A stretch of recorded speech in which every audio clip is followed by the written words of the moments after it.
আল্লাহ পাক ডাক দিয়ে বলছেন আকাশ মন্ডল পৃথিবীতে যা কিছু আছে সকল কিছুই, সকল প্রাণীগুলো, সকল সৃষ্টিগুলোই আমি আল্লাহ পাকের তাসবিহ গুলো পাঠ করে। আল্লাহ পাক রব্বুল আলামিন আমাদের মধ্যে, আমাদের দেশে বা আমাদের মাঝে অনেক সময় অনেকে বলে থাকি আল্লাহ পাক আমাকে বানাইছে বা আমরা মানুষ সর্বশ্রেষ্ঠ জাতি, আমাদেরকে বানাইছে, তাহলে আল্লাহ সৃষ্টি জীবগুলো, সৃষ্টি অনেক সৃষ্টি আছে, এই অযথা এই জিনিসগুলাকে আল্লাহ কেন বানাইলেন? আল্লাহ পাক জবাব দেয়া বলেন, তোমরা কি লক্ষ্য করো না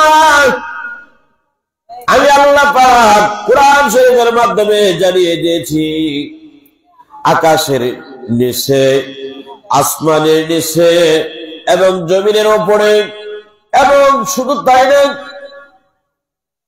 তলদেশের সমুদ্রের তলদেশ পর্যন্ত এবং যত জায়গা আছে আমি আল্লাহ পাক রব্বুল আলামিন যত সৃষ্টি মাখলুক আছে, যত সৃষ্টি জীব আছে, যত জাতি আছে, কোনো কিছুই আমি আল্লাহ পাকের তাসবিহ থেকে কেউ বঞ্চিত নয়।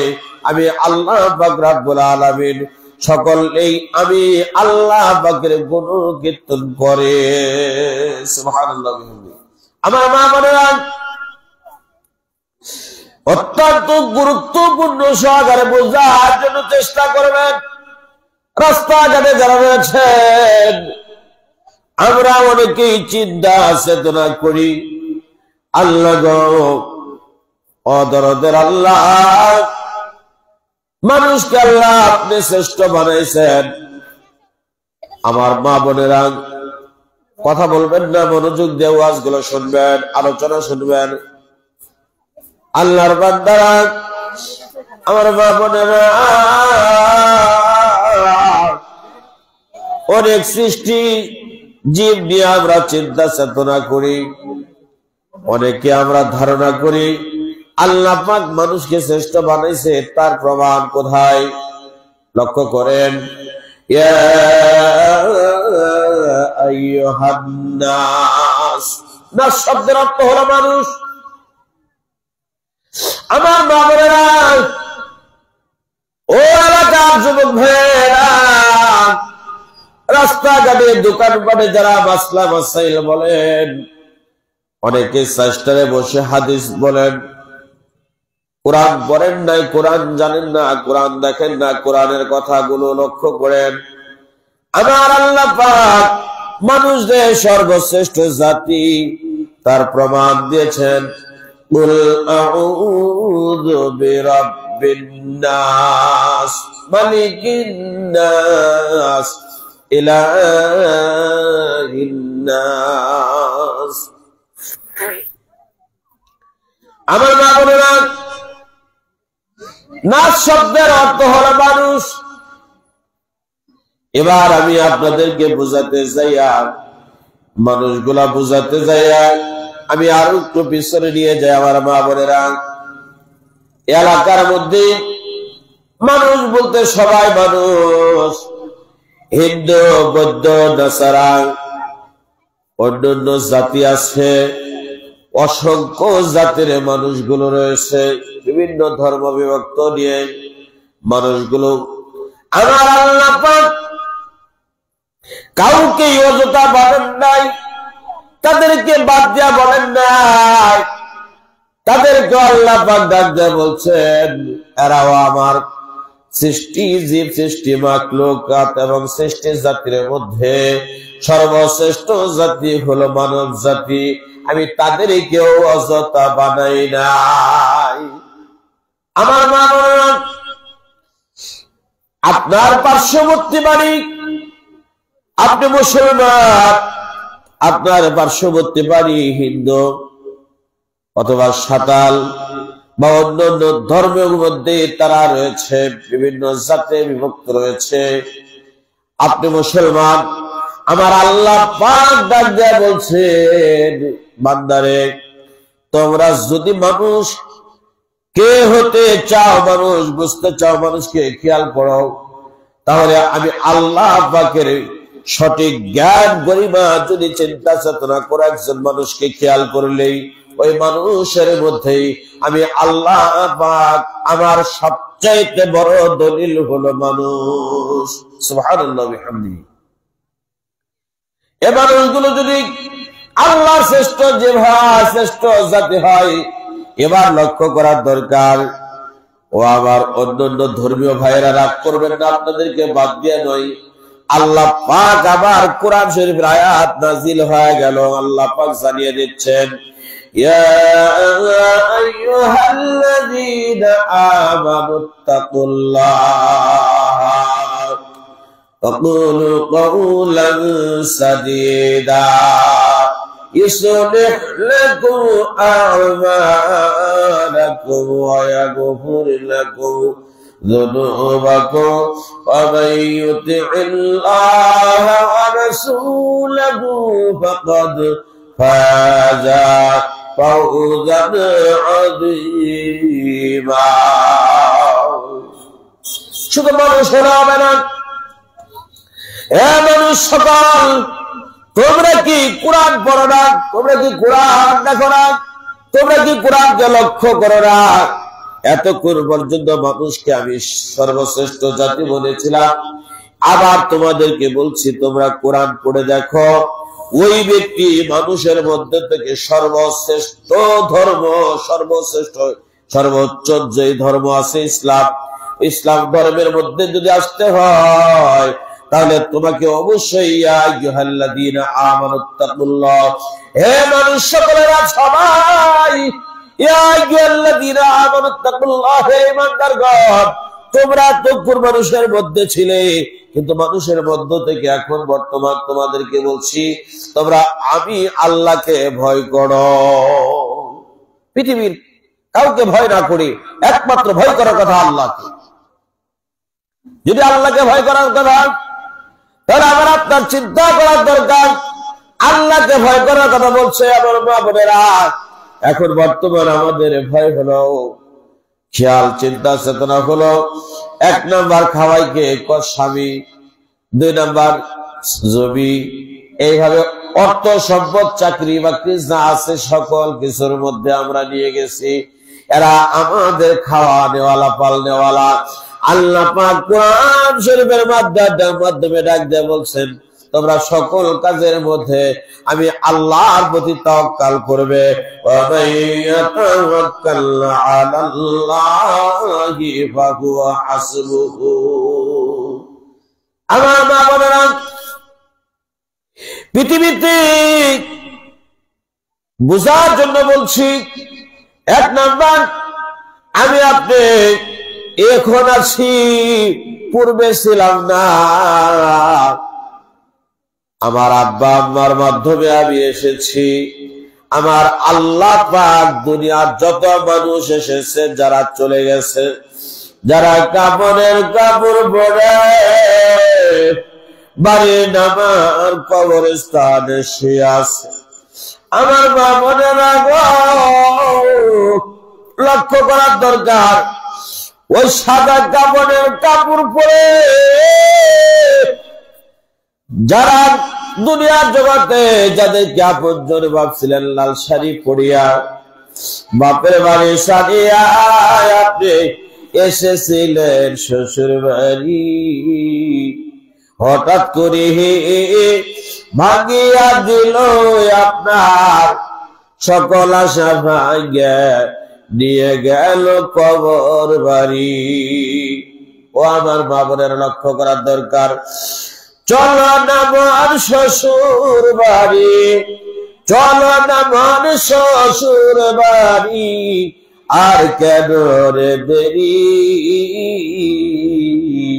নিহিতে আসবে আজরাইল মাগো, সাজো তার হাতারি। আহা, নিহিতে আসবে আজরাইল গো, ওমা সাজো তার হাতারি। ছেলে মেয়ে কাঁদো না তোমার, ছেলে মেয়ের কাঁদনে তোমার হইয়া যাবে দেরি,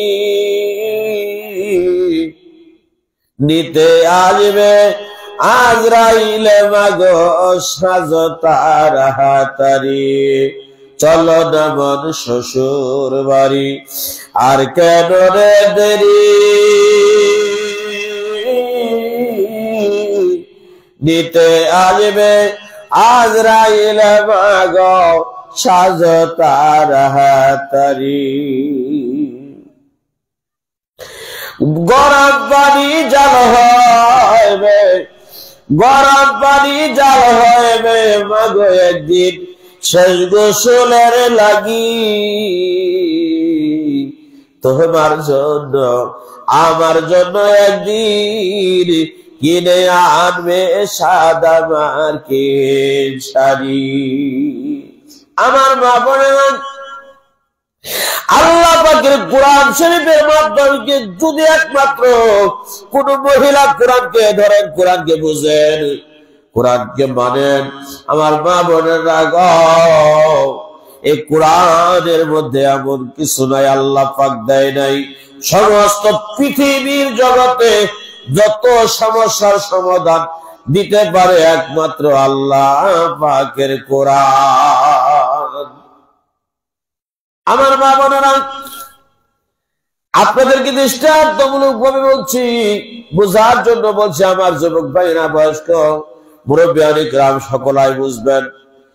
আল্লাহ পাক রব্বুল আলামিন, একটু আগে বলছিলাম, আল্লাহ মুসলমানদেরকে বানাইছে, মুসলমানদেরকে খাওয়ায় আল্লাহ, অন্য জাতিদেরকেও খাওয়ায় আল্লাহ।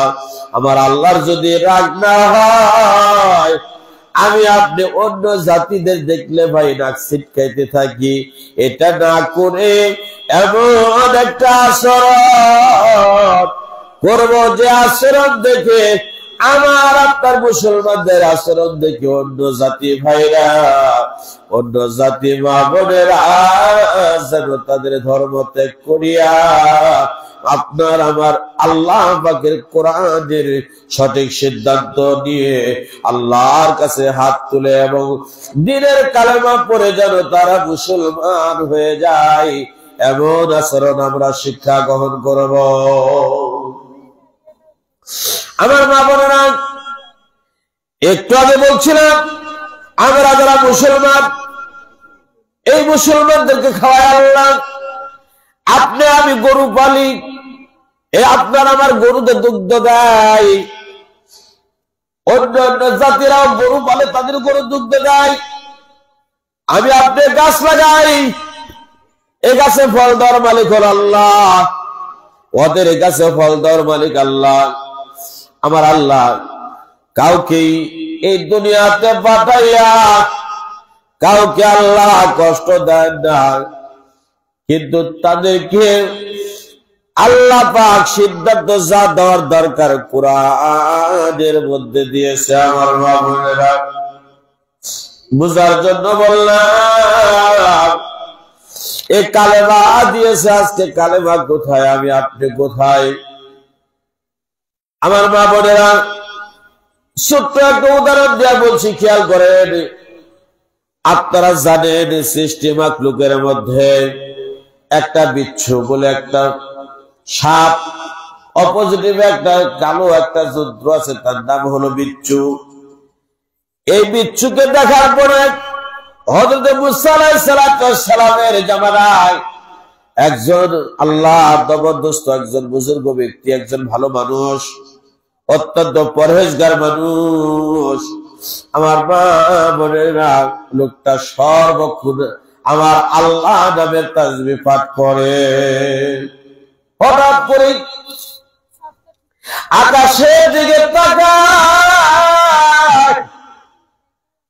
আকাশের দিকে তাকায় লোকটা মনে মনে চিন্তা হয়, আল্লাহ, পৃথিবীতে যত ঘর দেখলাম কোন ঘরে তো আল্লাহ খুঁটি ছাড়া হয় না, তুমি এত সুন্দর আসমান বানাইছ বিনা খুঁটির দ্বারা। আল্লাহ গো, জমিনের নিচে পানি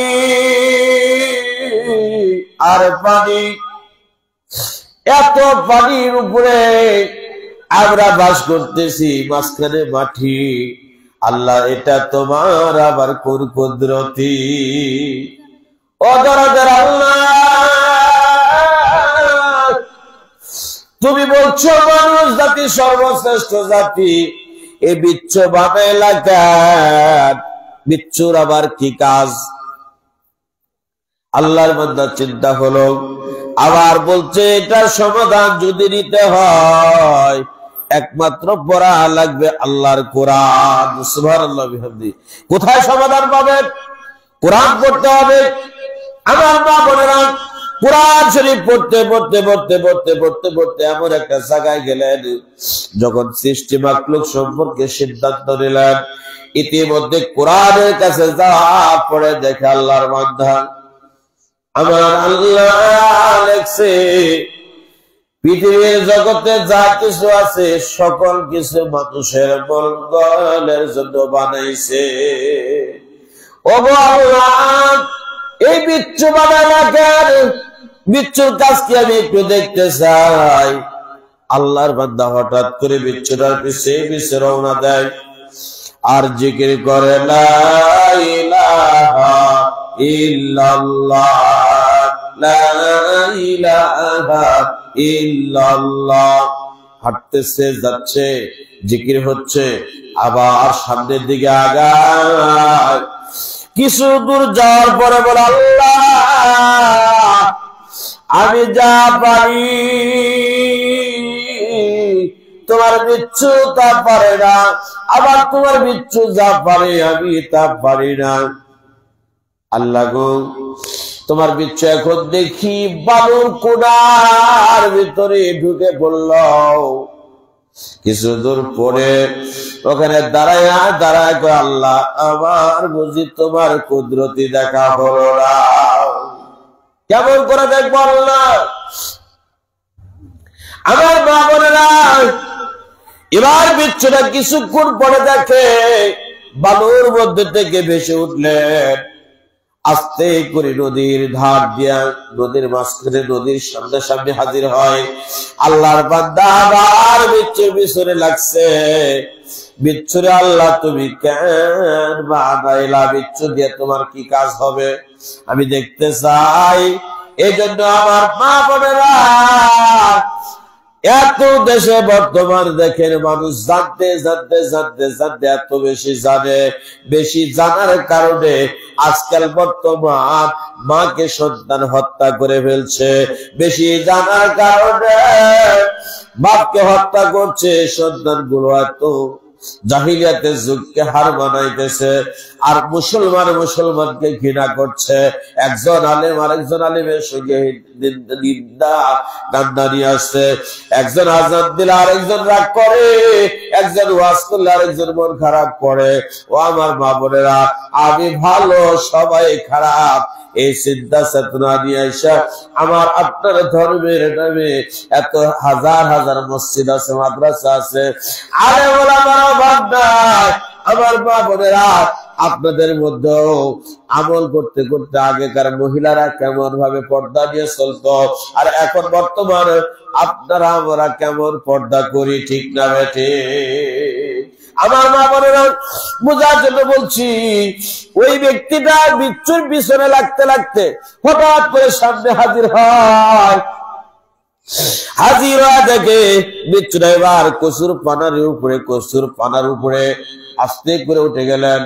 এবার আল্লাহকে ডাক দেখো, আল্লাহ আমার বুঝি বিচ্ছুর খেলা দেখা হলো না।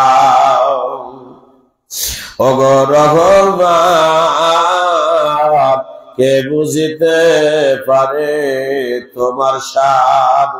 আর জিন্দাকে মারিতে পারো, জিন্দাকে মারিতে পারো, মরারে পারো দিতে যান। ওগো রহমান, কে বুঝিতে পারে তোমার শান? আল্লাহ পাকের শান যদি বেশি বুঝতে যান, বিপদের শেষ থাকবে না। ওই আল্লাহর বান্দা এত ইবাদত তার খেয়াল হয়েছে বিচ্ছু কিভাবে বানাইছে, বিচ্ছুর উপকার কি দেখার জন্য হঠাৎ করে দেখে ওই বিচ্ছুটা নদীর ওপার পার হয়ে গেল, আর লোকটা এবার দাঁড়ায় বলতেছে, আল্লাহ গো, আমি পানি আসে ঠিক, নৌকা নাই, ওপার বুঝে আমি পার হইতে পারি না। আমার মা বোনেরা, এই দুনিয়ার জমিনে আল্লাহ পাক পাঠাইছে, দুনিয়াতে টাকার দাম বেশি, আর মরার পরে আমলের দাম বেশি। দুনিয়াতে হলো টাকা, আর মরার পরে হলো আমল। এই দুনিয়াতে আসার সময় আমার আল্লাহ পাক যখন পাঠাইছে, আমার মায়েরা, ও আমার বোনেরা, মা বোনেরাদেরকে বলছি, আমার যুবক ভাইয়েরা, বৃদ্ধ বাবাজিরা, প্রত্যেকে খেয়াল করে দেখবেন, আমার আল্লাহ পাক বিনা পকেট ছাড়াই আসার সময় খালি এক পাও দিয়া পাঠাইছে, আবার মরে যাবার পরে পকেট ছাড়া জামা গায়ে দিয়া কবরের মধ্যে শোয়াইবে। ওই জায়গায় যাওয়ার পরে আমার আপনার চিন্তা চেতনা হবে, আল্লাহ দুনিয়াতে যা কিছু করছি সব ফাঁকি ঝুঁকির মধ্যে গেছি। আমার মা বোনেরা, বুঝার জন্য বললাম, আমি আপনাদেরকে খেয়াল করে দেই, খেয়াল করেন। এক নম্বরে কথা হলো, একজন ব্যক্তি নৌকার চলতি পথ, আর একজন হলো মাঝি। নৌকার মাঝি আর একজন শিক্ষিত ভদ্রলোক নৌকার মধ্যে উঠছে। খেয়াল করেন, কথা বলেন না, মা বোনেরা শব্দ করবেন না। বলতেছে নৌকার মাঝি আলাদা জায়গায়, ও ভাই শিক্ষিত লোক, আপনি তো অনেক শিক্ষিত মানুষ, আপনার কাছে জানতে চাই। ওই নৌকার মাঝি আলাকে ডাক দেয়া, নৌকার মাঝি আলা শিক্ষিত লোকটা ডাক দেয়া বলছে, ভাই রে, তুমি কি লেখাপড়া জানো? এবার নৌকার মাঝি আলা ডাক দেয়া কয়, না ভাই, আমি তো লেখাপড়া জানি না। লেখাপড়া যদি না জানো ভাই, এই বাংলাদেশের জমিনে এবং গোটা বিশ্বে চলাচল করাতে হলে তোমার অর্ধেক জীবনটাই তো নষ্ট।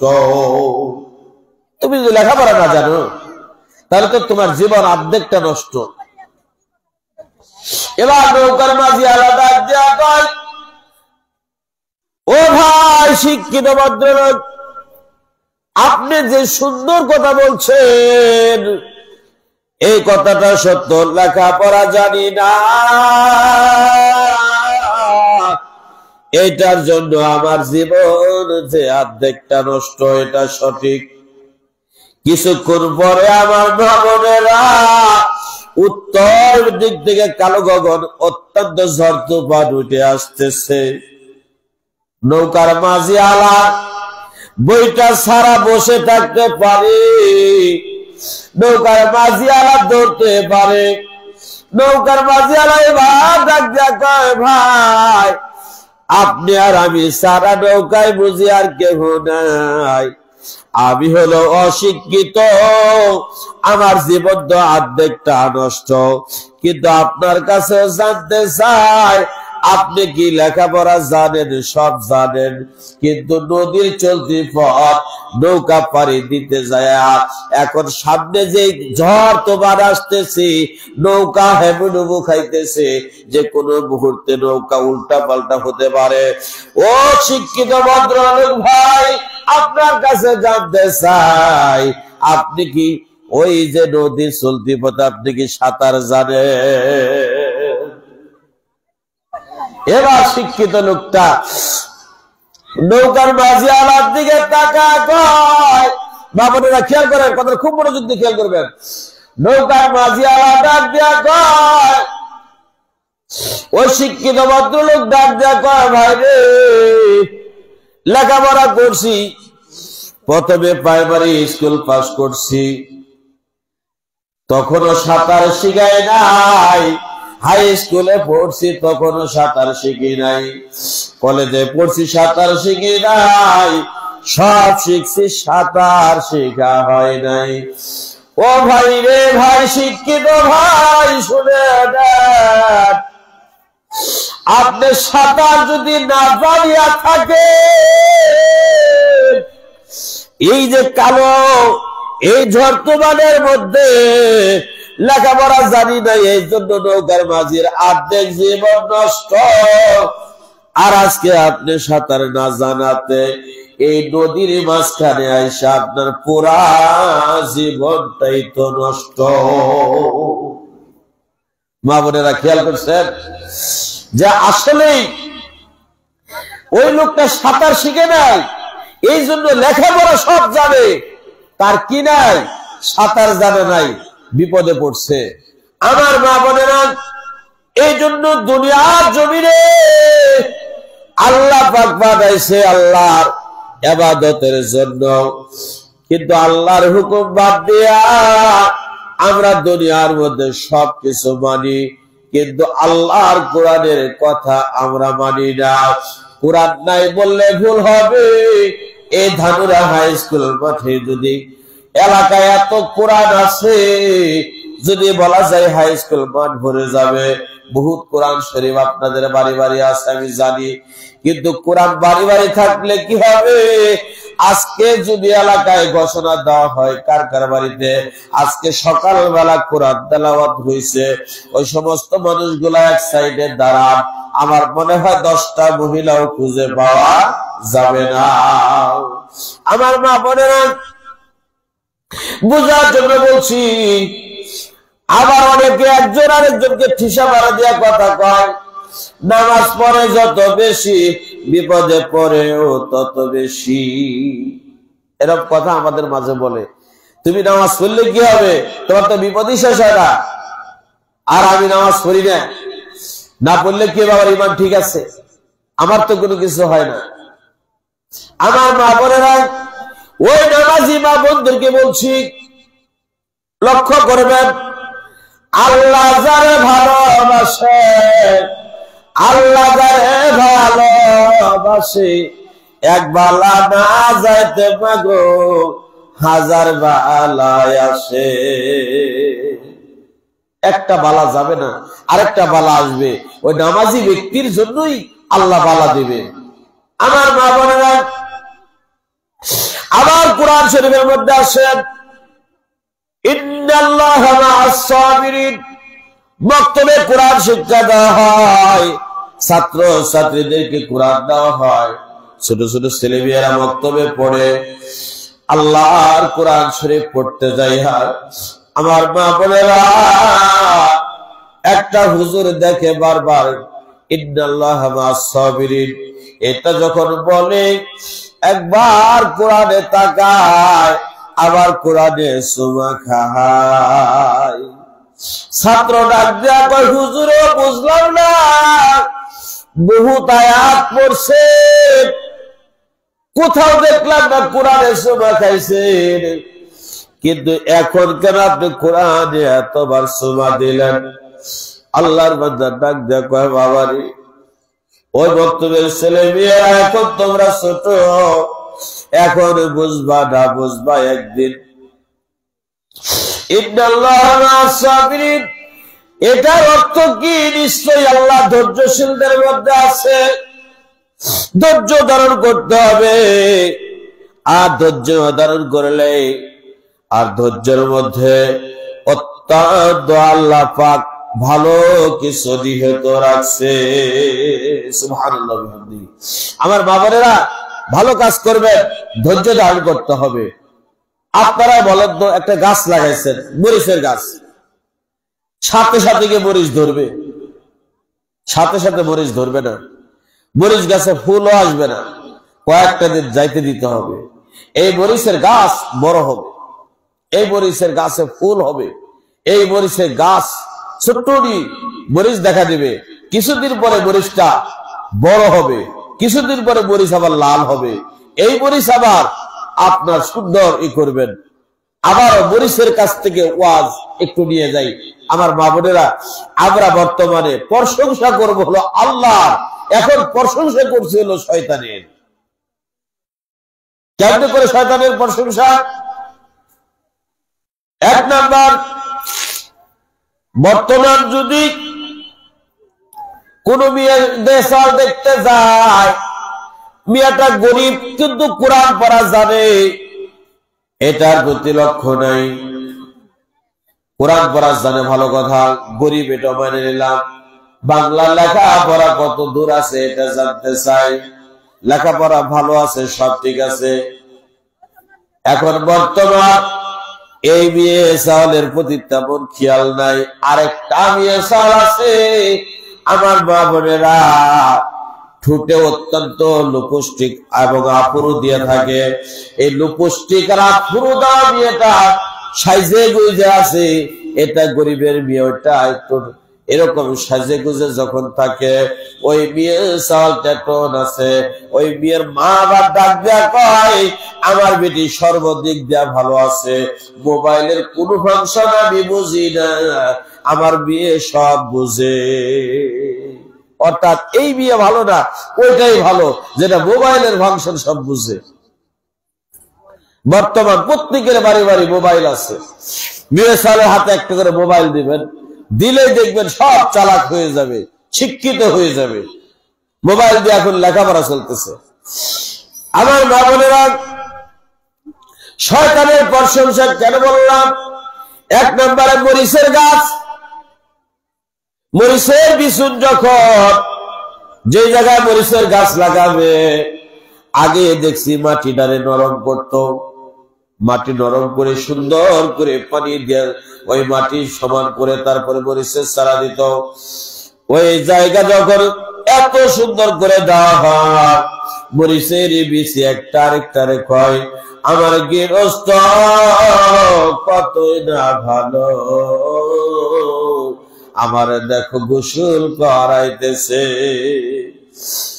এরপরে মরিচের চারা যখন গাছ লাগানো হয়, গাছের গোড়া পানি দেয়, বড় গাছটা আগে লাগায় আর ছোট গাছটাকে থুয়ে দেয়। ছোট গাছের সঙ্গে বড় গাছটা প্রশংসা করে, বাইরে দেখ আমার গৃহস্থ সবার আগে নিয়ে যাচ্ছে। ছোট গাছ ডাক দেয়া কয় এত আনন্দ পায় না, আগে সবার আগে যাইতেছ, তোমার আগে সাইজ করা হবে। এবার এটা আবার সাইজ কেমনে? আবার মা বোনেরা, এই দুনিয়াতে আল্লাহ পাক পাঠাইছে আবার সাইজ করবে, এমন সাইজ করা করবে সবচেয়ে বেশি জাহান্নামের অধিকারী হবে মহিলারা, সবচেয়ে বেশি কষ্ট দেওয়া হবে নারীদের, মাথার চুলগুলো আগুন ধরিয়ে দেওয়া হবে, জীর্ণ শীর্ণ করে পাথর মারা হবে, মেয়েদেরকে খুব কষ্ট দেওয়া হবে। আমার মা বোনেরা, কারণ কি?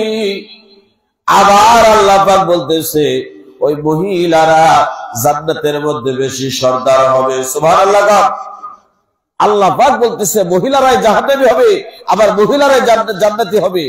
কোন মহিলা হলে জান্নাতি হওয়া যায় আর কোন মহিলা হলে জাহান্নামী হবেন, এই দুইটা ধারা নিয়ে আমি আলোচনা করছি। এবার দেখেন, বর্তমান প্রশংসা, মরিচটা যখন বড় হয়েছে, গৃহস্থ মাঠের মধ্যে গেছে, যায় দেখে মরিচ বড় হয়েছে, গৃহস্থ বউকে বলতেছে শোনো, মরিচ বড় হয়েছে যেহেতু ছোট গুলা বাদ দিয়া বড় গুলা ধরে নিয়ে আসো। আমার মা বোনেরা, মরিচের বেলা বড়টা আগে নিয়ে যায়। আর আল্লাহ পাক দুনিয়ার জমিনে মানুষকে পাঠাইছে, এ মানুষের মধ্যে থেকে ডাক দেয়া বলে আমি এমন একজন ফেরেশতাকে বানাইলাম যার নাম মালাকুল মউত আজরাইল আলাইহিস সালাতু ওয়াস সালাম। এই আজরাইল এমন একজন, আজরাইল যার কাছে দায়িত্ব, আমার মা বোনেরা, ও আল্লাহর বান্দাগণ, মাইকেরা যতটুকু বলতে যাচ্ছে, ও যুবক ভাইরা, ও মুরব্বিয়ানি কিরাম, মাদ্রাসা তালিবে ইলম ছাত্ররা সবাই শুনবেন। এক নম্বরে কথা হলো, কেন আমরা এত প্রশংসা নিয়ে আসতেছি? দুনিয়ার জমিনে আল্লাহ পাক যখন পাঠাইছে, এই মানুষগুলো যখন রূহ তৈরি করবে, মানুষগুলাকে বানাবে, আল্লাহ পাক সিদ্ধান্ত নিছে। আর সিদ্ধান্ত নেওয়ার পরে আল্লাহ পাক ফেরেশতাদের সামনে আলোচনা করছে, ওই ফেরেশতাদের মধ্যে আলোচনা করতে যাইয়া ফেরেশতারা ডাক দিয়ে বলো, আল্লাহ গো, আপনার বান্দারা দুনিয়ার জমিনে যাওয়ার পরে আপনার কথা মানবে না, আল্লাহ আপনার কথা শুনবে না, অতএব আপনি আপনার বান্দা পাঠানোর দরকার নাই। আল্লাহ পাক ডাক দিয়ে বলে, ও ফেরেশতারা, আমার যা জানি তোমরা তা জানো না। আমি আল্লাহ পাক বান্দা না বানাইলে আমার ইবাদত বন্দেগী করবে, বান্দার ইবাদত আমার কাছে ভালো লাগবে। আমি আল্লাহ পাক জান্নাত নামক স্থান বানাইছি, এই জান্নাত গুলো আমার বান্দাদের জন্য নিয়ামত দিব। সুবহানাল্লাহ বিহামদিহি। আমার মা বোনেরা, জান্নাত দেওয়ার জন্য বান্দা বানাইছি। এবার ফেরেশতাদের মধ্যে থেকে এই আদম আলাইহিস সালামের এবং আদমের মাটি বা আমাদের মাটি তৈরি করার জন্য যখন সিদ্ধান্ত নিলেন, আমার মা লক্ষ্য করার দরকার, একজন প্রথম ফেরেশতাকে পাঠিয়ে দেওয়া হলো। এই আমার আপনার মাটি আনতে যাইয়া মাটির এত কান্না, এত মায়া দেখিয়া আল্লাহর কাছে আইসা গো, আল্লাহ আমার দ্বারাই সম্ভব না। এক ফেরেশতা এসে জবাব দিল, আরেকজন গেল, এইভাবে অনেক কয়েকজন পরিবর্তন। এবার যার নাম আজরাইল আলাইহিস সালাম, যাকে আজরাইল বলা হয়, ওই আজরাইল আল্লাহর হুকুমে ডাক দেয়া বলে, ও রব্বুল আলামিন, সবাই ফিরে আসতে পারে, আমি আজরাইল ফিরে আসবো না, আমি যাব আপনার হুকুম মান্য করার জন্য, আপনার হুকুম মানার জন্য আমি যাব। আল্লাহর বান্দাগণ আজরাইল ডাক দিয়া কি কয়, আমার বাবরের লক্ষ্য করে, মালাকুল মউত আজরাইল আমার নাম, এই পৃথিবীর মানুষের জান কবজ করাটাই তো আমার কাম। আমি ভাইকে নিয়া কাদাই রে বোন, বোনকে নিয়া ভাই, আমি আজরাইলের হাত হইতে কারো রক্ষা নাই। মালাকুল মউত আজরাইল আমার নাম, জান কবজ করাটা আমার কাম। আমি ভাইকে নিয়ে কাঁদাই, বোনকে নিয়ে ভাই, আমি আজরাইলের হাত হইতে এই পৃথিবীর যত মানুষ আছে কারো রক্ষা নাই। আজরাইল এমন একটা, আজরাইল অনেকে চিন্তা চেতনা করে, কি রে বাংলাদেশের মানুষ মরে, ইন্ডিয়াতে মরে, আবার নাটোরে মরে, আবার ঢাকাও মরছে, এক আজরাইল এত তাড়াতাড়ি গেল কিভাবে, আর এত তাড়াতাড়ি করে এত মানুষ মরে কি করে? অনেকের চিন্তা চেতনা আসে। আজরাইলের একটু শক্তি সম্পর্কে হালকা জ্ঞান দেওয়ার জন্য বুঝাচ্ছি আপনাদেরকে, লক্ষ্য করার দরকার। মরুলেরই কথা কেন মানুষ স্মরণ কর না, আজরাইল আসিলে কারো কৈফিয়ত চলবে না, আজরাইল আসিলে কারো বাধা মারবে না। মরণেরই কথা কেন মানুষ স্মরণ কর না, আল্লাহর হুকুম হইলে পড়ি কেহ রব না। সিলের হায়াত নামার গাছ, পাতায় পাতায় লেখায় আছে মানুষের হায়াত, সেও পাতা ঝরে গেলে বাবন, সেও পাতা ঝরে গেলে মানুষ বাসে না,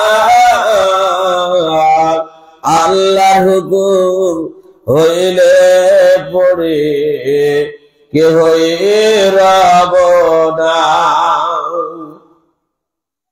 ছিলেন নামে আজরাইল, কঠিন হাসরের দিনে হইবে রে দাখিল, নিজের জীবন নিজেই নিবে, নিজের জীবন নিজেই নিবে, বাঁচতে পারবে না।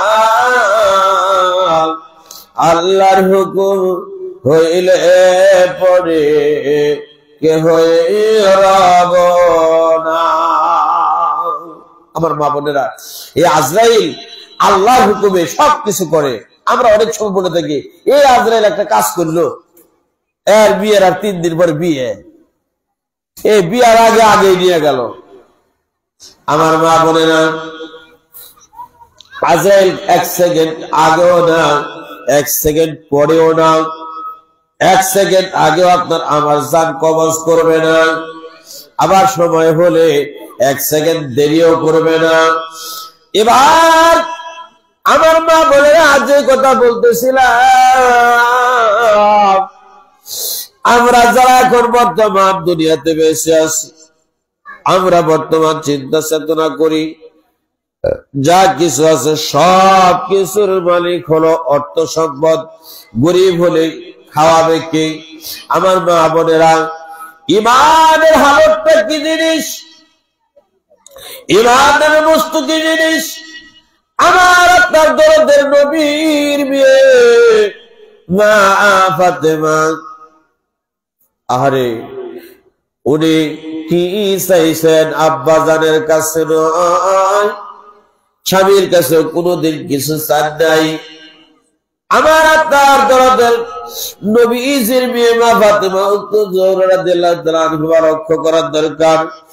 মা ফাতেমা সববারের দিন একদিন এমন একটা শীর্ণ কাপড় পরে আছে,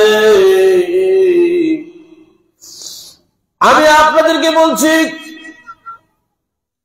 পূর্বেকার ইতিহাস ধরে জানতে আগে যদি যাই, আমার আপনার দরদের নবী যখন চলে যাবে, ওই চলে যাওয়ার আগ মুহূর্ত সময়, বিদায় নেওয়ার সময়, টাইম যখন শেষ হয়ে আসতেছে, ইতিমধ্যে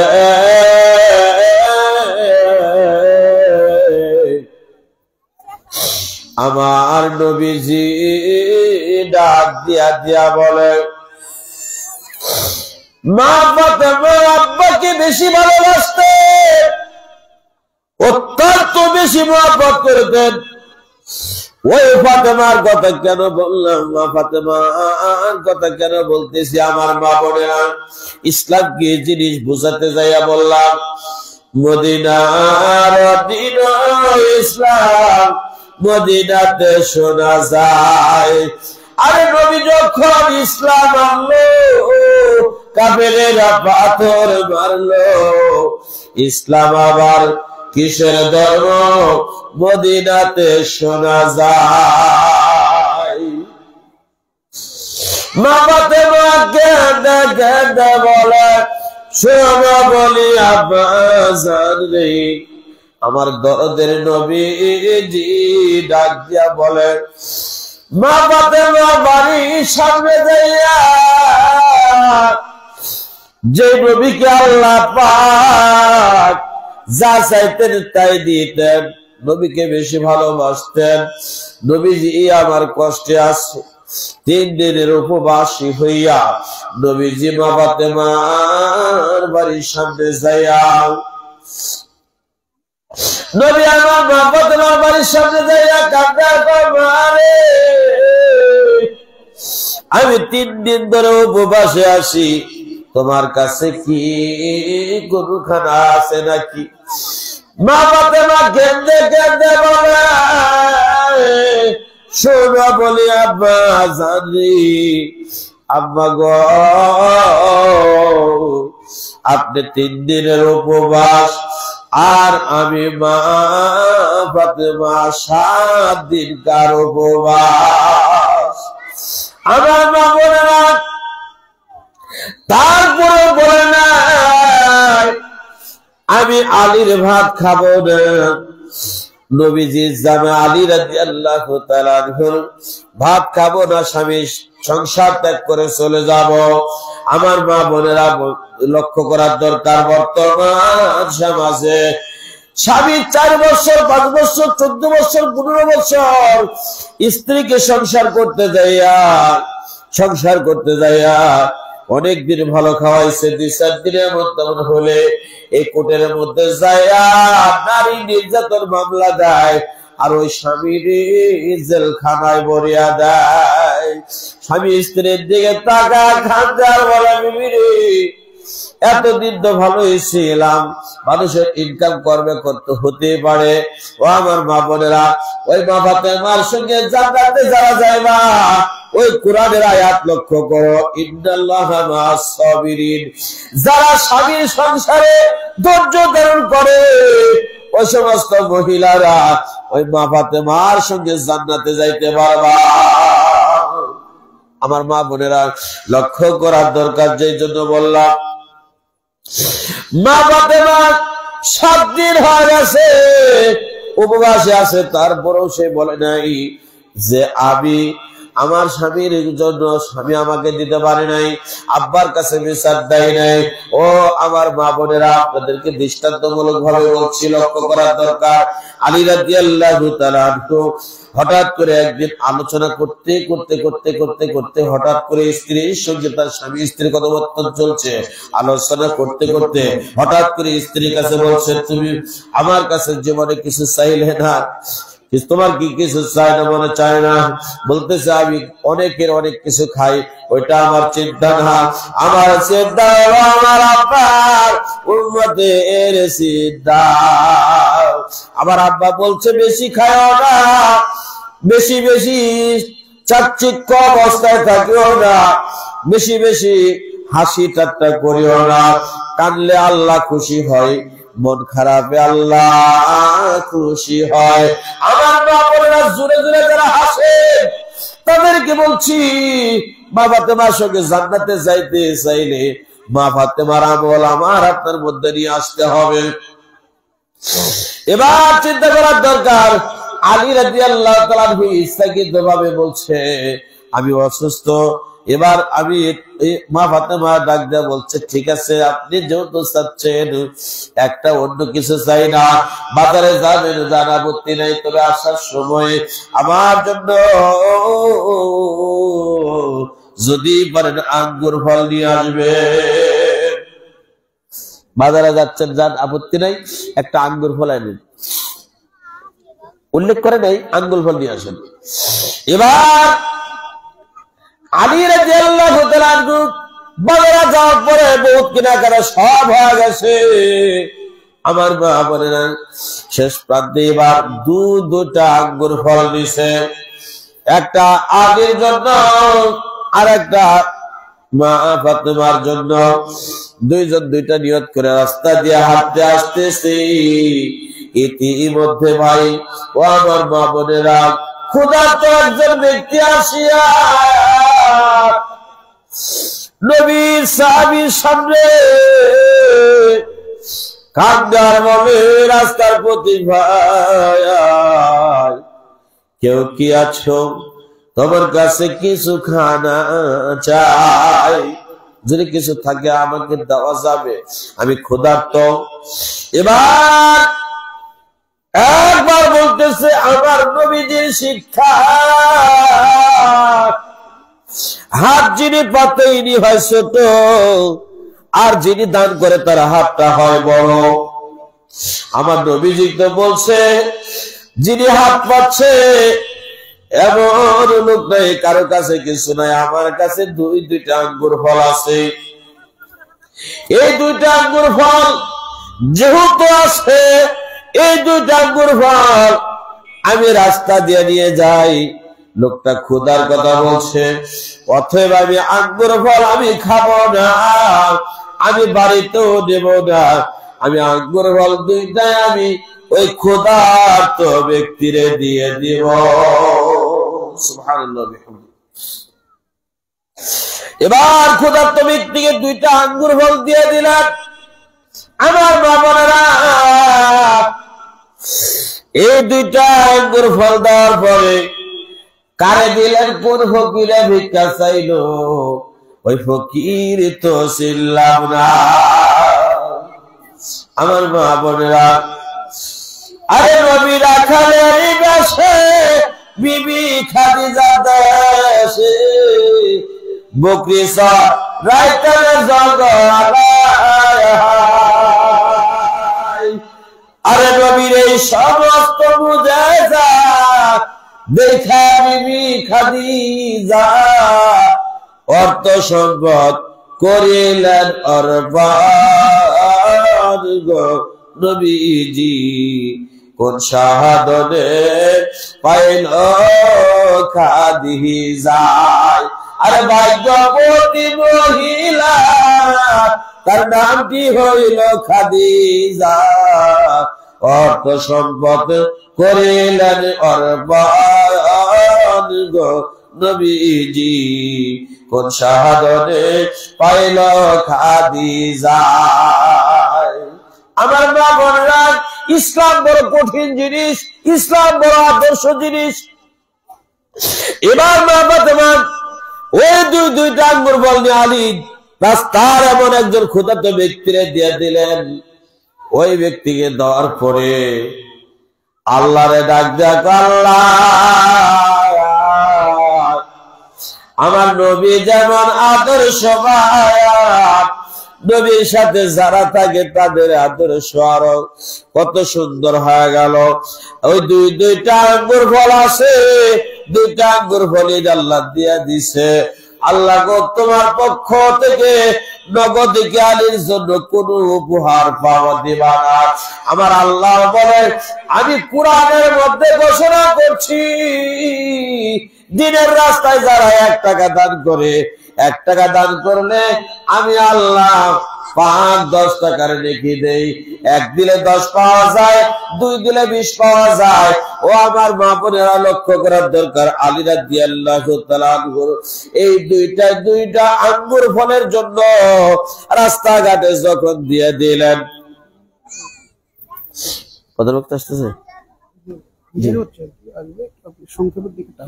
আমি খালি বক্তা নিয়ে আসুন, সমস্যা নেই, নিয়ে আসেন সমস্যা নেই।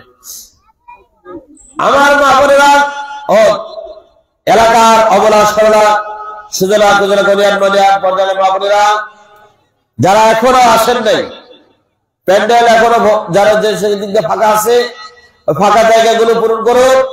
আর যে সমস্ত মা বোনেরা আসতেছেন রাস্তাঘাটে আছেন, দয়া করে তাড়াতাড়ি চলে আসুন। অল্প কিছুক্ষণ সবার মধ্যেই আজকের জালসার প্রধান বক্তা চলে আসতেছে, যাই হোক আমাদের আজকের এই জালসার প্রধান বক্তা প্রধান মেহমান আমাদের মাঝে উপস্থিত। আল্লাহ পাক রব্বুল আলামিন আমি যাই কিছু আলোচনা করলাম ইনশাআল্লাহ আজকের যিনি প্রধান আলোচক উনি এখন মঞ্চে আসছেন। আমি আমার এই বলে আমার সংক্ষিপ্ত বক্তব্য শেষ করছি। আসসালামু আলাইকুম ওয়া রাহমাতুল্লাহি ওয়া বারাকাতুহু।